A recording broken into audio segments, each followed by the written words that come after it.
Вы смотрите программу «Актуальное интервью». С вами Марфирина Алексеева. Приветствую.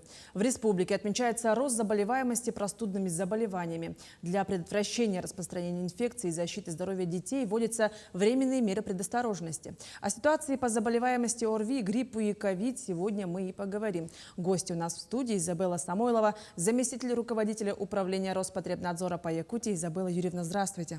Здравствуйте. Ну что ж, какова на сегодняшний день ситуация по заболеваемости ОРВИ в республике и часто ли регистрируются случаи заболевания? Ситуация в республике сложная, но я бы сказала, пока управляемая. Еженедельно у нас регистрируется более 12 тысяч случаев заболевания ОРВИ и гриппом, и это внушает тревогу. Поэтому на 44-й неделе, если вы помните, это пришлась неделя на каникулы, в городе Якутске приостанавливались занятия в школах. Эта мера, она сыграла свою положительную роль. Заболеваемость в городе Якутске начала снижаться, и у нас занятия в школах возобновились. Однако началось распространение простудных заболеваний в районах республики. На сегодняшний день в 19 районах республики отмечается превышение эпидемических порогов. Эпидемические пороги, они разрабатываются для каждого района по отдельности. Вот в 19 из них отмечается превышение от 20% этого эпидемического порога до разов. А в 7 районах уже тоже введены карантины, приостановлены занятия в школах, кружки, массовые мероприятия. И поэтому, как было 12,5 тысяч случаев в неделю, это уже 3-я неделя подряд продолжается. И ситуация усугубляется тем, что мы мониторим не просто заболеваемость среди населения, но также и вирусологический микропейзаж, то есть какие вирусы циркулируют. И если мы точно знаем, что на 42-й неделе года только первые случаи вирусов гриппа появились, это были единичные случаи, от 12, на следующей неделе уже 50, потом уже счет пошел на сотни, и на сегодняшний день у нас 90% вирусов, которые циркулируют среди заболевших, это вирусы гриппа. И хотелось бы сказать, что вслед за ОРВИ и гриппом недели через 2-3 начинается обычно подъем заболеваемости пневмониями, то есть это осложнение от гриппа начинается. И на сегодняшний день у нас подъем заболеваемости пневмониями, поэтому у нас стационары все заполнены. По сравнению с летними периодами заболеваемость пневмониями выросла в 3 раза. И 90% то, что у нас вирусы гриппа, это, конечно, очень настораживает. И очень мы боимся за наших людей, которые не успели получить прививки. Особенность этого сезона в том, что высокая заболеваемость, этот подъем, он наступил резко неожиданно, в период каникул, тем более, когда мы мало ожидали от этого, что такой подъем начнется. И поэтому продлили, можно сказать, эти школьные каникулы. И такой подъем и эта мера, они позволили нам срезать эту верхушку, которая нам грозила, а пожилые люди остались незащищенными. То есть вакцинация у нас до сих пор еще не закончена.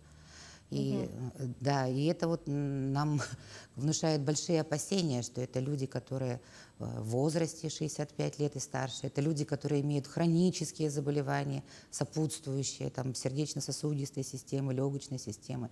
Это будут маленькие дети, это беременные женщины. Поэтому среди них вакцинация продолжается, несмотря на то, что общая ситуация в городе, скажем, не очень стабильная, но каждому человеку подходят индивидуальные врачи.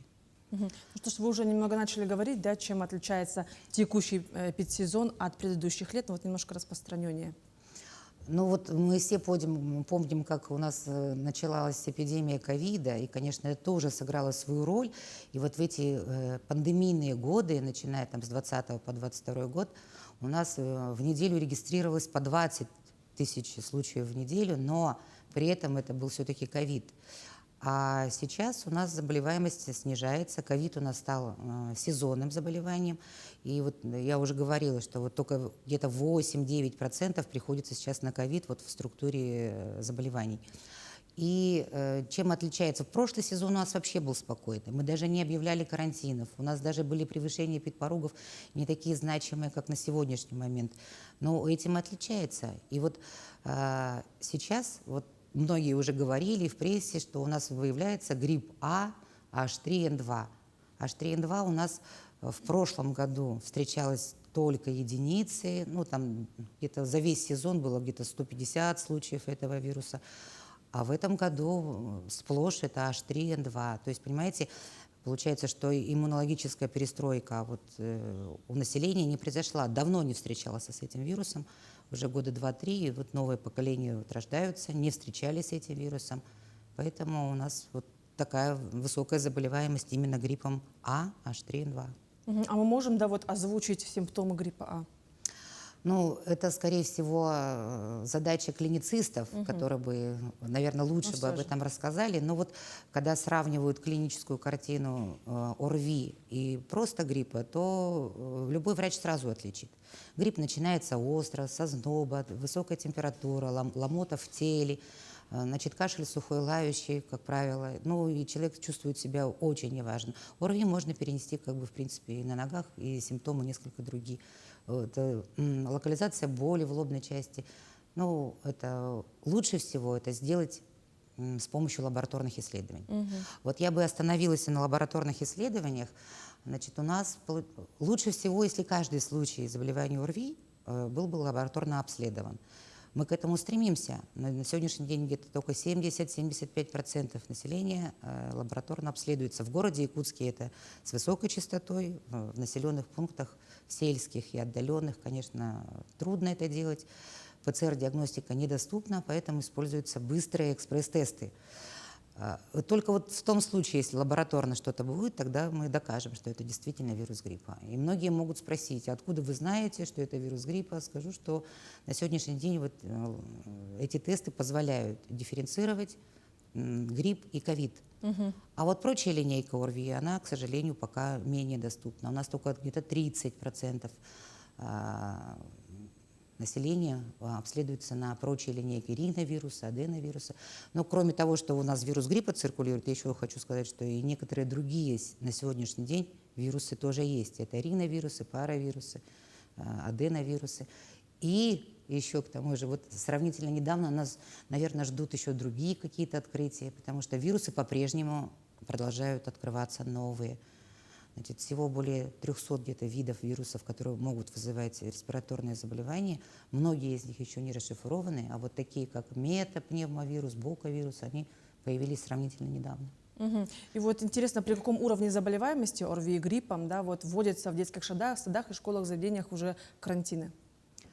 Ну, я уже говорила про вот эти эпидемические пороги, что они себя представляют. Это вот средние показатели, ну, за 5 лет, за каждую неделю года. То есть вот 52 недели в году, и вот за 5 лет, ну, высчитывается среднеарифметическое, так скажем, да? И вот это будет эпидемическим порогом. Мы начинаем волноваться, когда начинается превышение недельного эпидемического порога более чем на 50%. Вот тогда действительно эпидемия может принять неуправляемый характер, и приходится тогда уже ручное управление брать и, значит, вводить дополнительные меры. Но самая такая действенная и кардинальная – это, конечно, приостановка учебного процесса в очном режиме в школах. Дело в том, что у нас на сегодняшний день вот из 12,5 тысяч заболевших в республике, вот за неделю прошедшую 47-ю, 9 тысяч – это дети.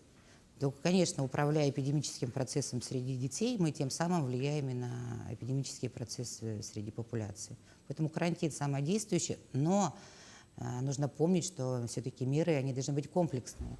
Значит, не только образование должно работать, не только медицина должна страдать, значит, от такой большой работы. Каждый человек должен понимать, что он делает, и как он должен защищаться от гриппа, и себя защитить, и семью, и свой коллектив. Да, действительно. А вот какая ситуация по вакцинации против гриппа вот в этом году? Так, ну, вакцину мы получили еще ранней осенью, можно сказать, даже в конце августа. Но получали ее частями, и поэтому большая часть вакцины для взрослого населения, она прибыла к нам в республику из федеральных поставок во второй половине октября. Поэтому у нас уже и многие переправы начали там закрываться, и транспортная схема, поэтому развозили вакцину тоже достаточно долго до отдаленных районов. И, к сожалению, не успели закончить эту вакцинальную программу вовремя, потому что на выработку иммунитета тоже должно пройти какое-то время, все равно 2-3 недели должно пройти. И вот сейчас, конечно, мы заканчиваем эту, Компания. да, эту кампанию, но не так хорошо, как бы хотелось. На сегодняшний день у нас 48,5% населения уже привиты, но вот эта эффективность защитная вакцины, она проявляется на уровне популяции, когда 60% населения привито. А группы риска должны быть охвачены на 75%. Вот про группы риска я бы хотела сказать, вот кто это группы риска. Это вот люди, которые в силу своей профессии часто встречаются с большим количеством населения. Это люди, медики в первую очередь. Это на переднем краю фронта, они первые встречаются. Медики у нас привиты на более чем 99%.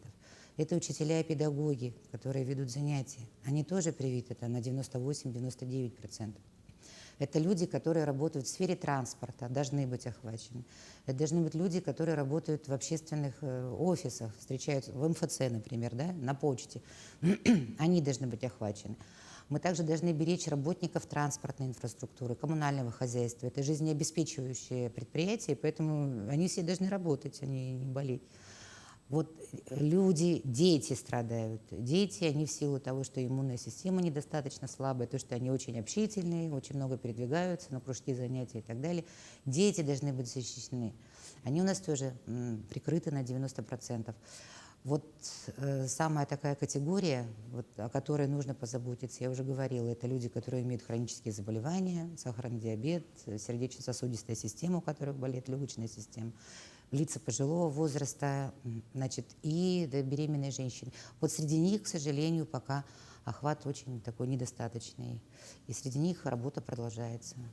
Мгм. Ну что ж, и в конце коротко хотелось бы услышать ваши пожелания телезрителям, да, и что вот кроме вакцинации, как еще можно себя защитить? Но кроме вакцинации, вот видите, что у нас состоялась СПК, срочная санитарно-противоэпидемическая комиссия, издала свое решение. Значит, во-первых, в школах помимо вот этих дистанционных занятий закрываются группы, если посещаемость менее 20%. Значит, вводится опять-таки режим, который мы забыли во время ковида. То есть должны работать рециркуляторы, должны работать облучатели. Значит, влажная уборка должна проводиться как можно чаще с применением ДЭС-средств в такой концентрации противовирусной.